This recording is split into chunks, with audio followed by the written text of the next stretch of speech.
Voice call Ganesh 10,000 something. Good morning, everyone. This is Paras Kothari taking the session on the database management system. Database management system consists of three words: database, management, and system. And before starting the entire discussion about the database management system, we must understand the meaning of these three basic words. In which the database, which is a collection of data. Basically, we know that data is the raw fact or figure or entity. And when activity in the organization takes place, the effect of these activities need to be recorded, which is known as. And when we process the data, that becomes the information. But before processing, we want to store the data for further use.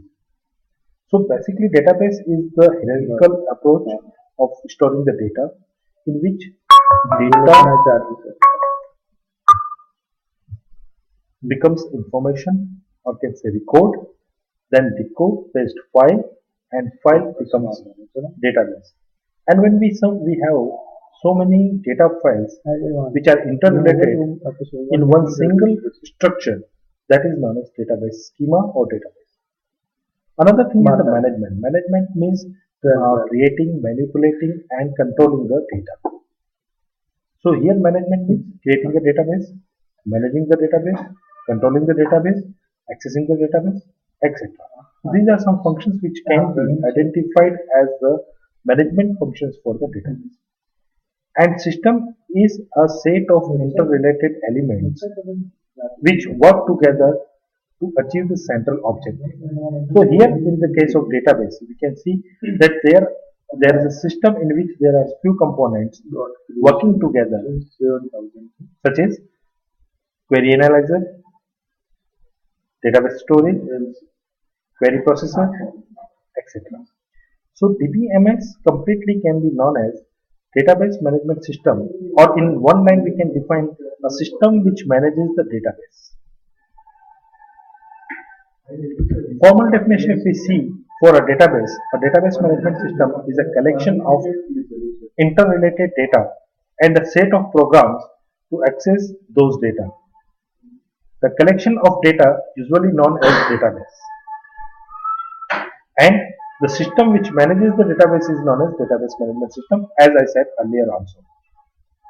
So the database and database management system, we can say it is one kind of management for a set of data which are interrelated, integrated, and stored for a centralized organization or for an organization. Here we can find so many applications of the database system in the real world scenario. The biggest application we can find in the banking, where the various kind of accounts with the various kind of customers and various different schemes are stored and controlled by a single system, which is database management system. Airline and airways reservation system, universities where the students, courses, faculty, employees, every kind of data is stored and working together to achieve the central objectives of the university. Other than this, credit card transactions, telecommunication, finance, sales, manufacturing, HR, marketing, there are so many areas of life where the database management system, or can say database system, applications are implemented. Even in our handheld devices like mobile phone, we are having a single system of managing the data. It may be in terms of context, it may be in terms of videos, it may be in terms of pictures, etc. So in these days, it is very difficult to identify a single area where the database is not implemented. So every part of our life is influenced by the database and database. So what? Before database, was there any system on which the database is derived? The answer is yes. There was a system known as file processing system, and there were several disadvantages of file processing system. It was a simple creating a file to collect some set of data and storing a file on a computer. in terms of computer application. So there were some disadvantages of file processing system in which data redundancy is there. Data redundancy means the duplication of the data, making a copy or more than one copy of the data at various remote places, and because of that the inconsistency can be generated. For example, if we are making a copy of file in three various places and updating one file at some X place. So Y and Z, these are the two places where the file are still in the previous version. So we can say now we are having one set of data with the two different types or two different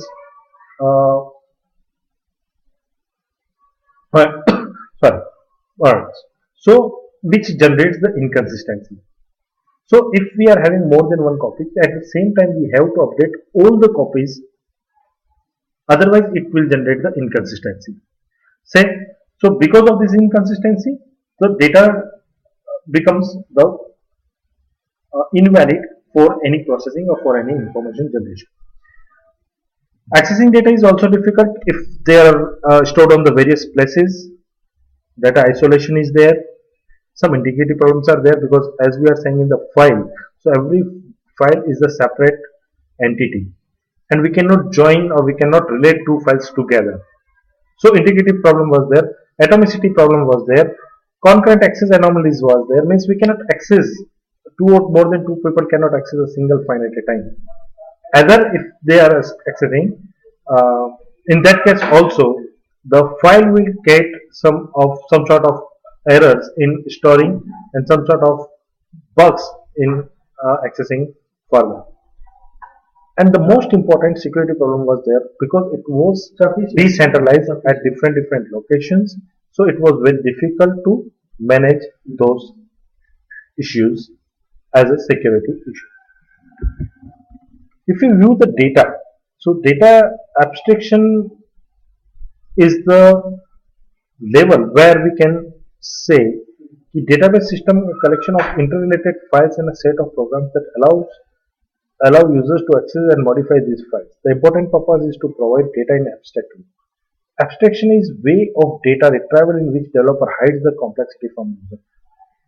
If you see the example, the end user is not at all related or bothered with the details of the data accessing. He or she is just interested in the data. So what data is there, it is important than how it is compiled.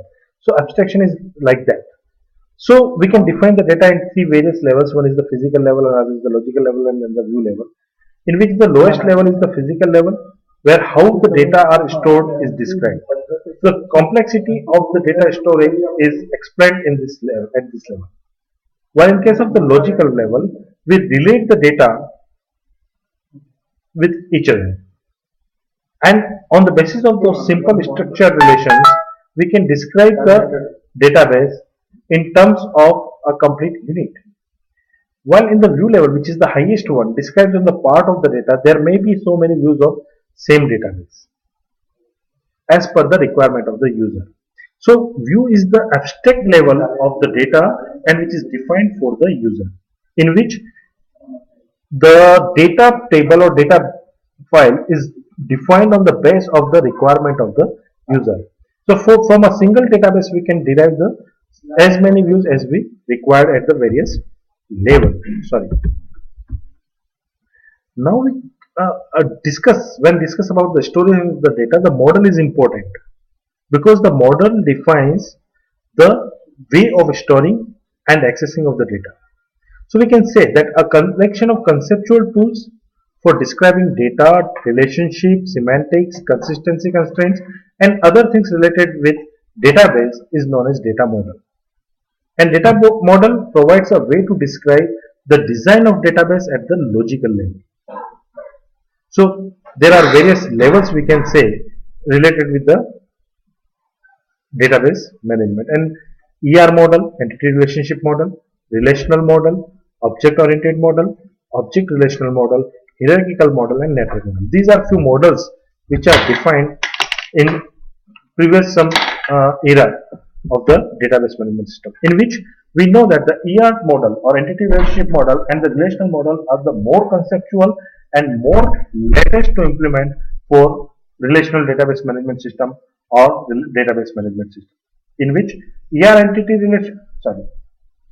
model or entity relationship model is defined the file as the entity, and then two or more than two files can be relate with each other, which is known as the relation. And relation may be a single file or a constant by which the two files can be combined.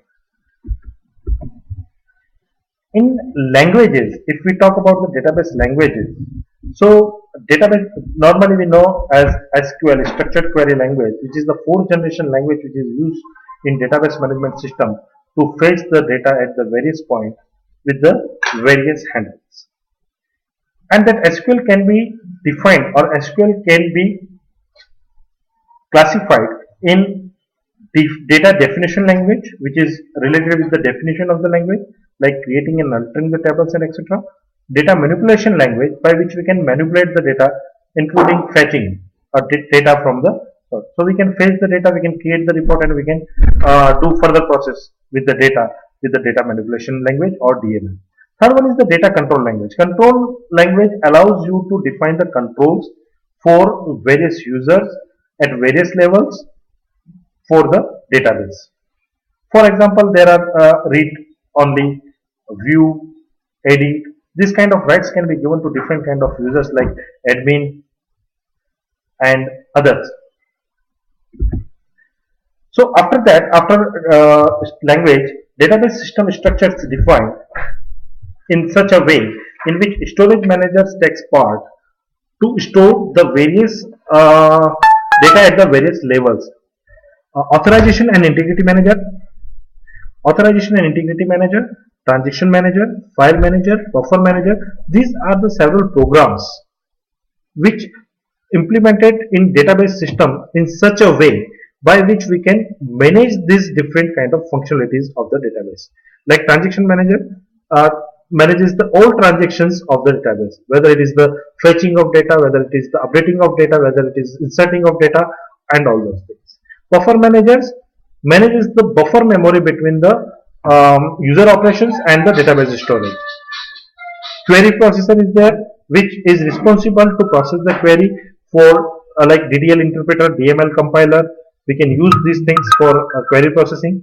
Interpreter interprets the query, right, at the basic level, while the compiler manipulates, right. So when we talk about the definition, the interpreter is there because the line by line corrections are required or line by line interpretations are required. While we talk about the manipulation, means we are fetching the data in a set, we need a compiler. Like query evaluation engine is also a part of query processor, which evaluates the efficiency of the query at the various levels. And other than this, there are so many concepts which can be discussed during the introduction of the database management system, including the applications of the database. As I told you, there are various segments where we can use the database management system. Our life is surrounded with the various systems in which the database is implemented. So at this point, I would like to hold my discussion or my lecture for a while, so we can further discuss something on database in the next session. If any query from your side is always welcome for me. Thank you very much.